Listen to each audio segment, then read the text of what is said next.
নবম পে স্কেলের গেজেট প্রকাশ ও বাস্তবায়নের দাবিতে রমনায় বিক্ষোভ করছেন সরকারি কর্মচারীরা। টিয়ারশেল, জলকামান আর রাবার বুলেট নিক্ষেপ করে ছত্রভঙ্গের চেষ্টা করছে নিরাপত্তা বাহিনী।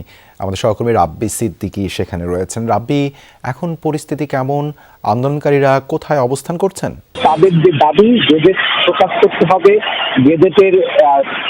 গেজেট প্রকাশ না হওয়া পর্যন্ত তারা তাদের আন্দোলন সংগ্রাম চালিয়ে যাবেন। সেই দাবিতে তারা সকাল থেকে, আপনি জানেন যে যমুনা এবং সেই জায়গায় 144 ধারা জারি, অন্তর্বর্তী সরকারের প্রধান উপদেষ্টা যমুনায় থাকেন তার বাসভবন, এবং সেই বাসভবনে তারা পুলিশি বাধা উপেক্ষা করে তারা ঢুকে পড়ে। তারপরে প্রায় 3 ঘন্টা ধরে পুলিশের সাথে ধাওয়া পাল্টা ধাওয়া হয়। পুলিশ অনেক চেষ্টা করে তাদেরকে ছত্রভঙ্গ করেছে। পুরো দৃশ্যটি কিন্তু আমরা দেখেছি। এখন মোটামুটি রাস্তা থেকে তাদেরকে সরিয়ে দেওয়া হয়েছে, সড়কে স্বাভাবিক আছে। তবে যে দৃশ্যটি আমরা দেখছি বা যে আশঙ্কা আমাদের আছে, কিন্তু তারা কিন্তু এখনো কোনো সময় তারা কিন্তু আবার সড়কে অবস্থান নিয়ে তাদের যে দাবি নবম পে স্কেলের গেজেট প্রকাশ করতে হবে, সেই গেজের দাবিতে তারা আবারও রাস্তায় বসে যাবে, তেমনই কিন্তু তারা জানিয়েছেন।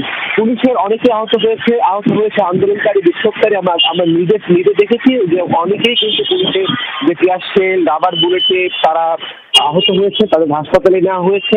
পুলিশের যিনি রমনা বিভাগের যিনি ডিসি আছেন মাসুদ আলম, তিনিও আহত হয়েছেন, খুবই গুরুতর আহত হয়েছেন। সেই সাথে ঘটনাস্থলে উপস্থিত থেকে পুরো রায়ট কন্ট্রোলে আমরা দেখেছি ডিএমপি কমিশনার শেখ মোহাম্মদ সাজ্জাদ আলী, তিনি জারি কোনোভাবেই সভা সমাবেশ করা যাবে না। এখন যদি একটু বলতে চাই যে এখন এই মুহূর্তে বিপুল পরিমাণ আইন শৃঙ্খলা বাহিনীর সদস্য তারা বিভিন্ন জায়গায় ব্যারিকেড দিয়ে আছে। এবং ধন্যবাদ রাব্বি যুক্ত হওয়ার জন্য। দাঁত কি ডিটারজেন্ট দিয়ে মাজেন?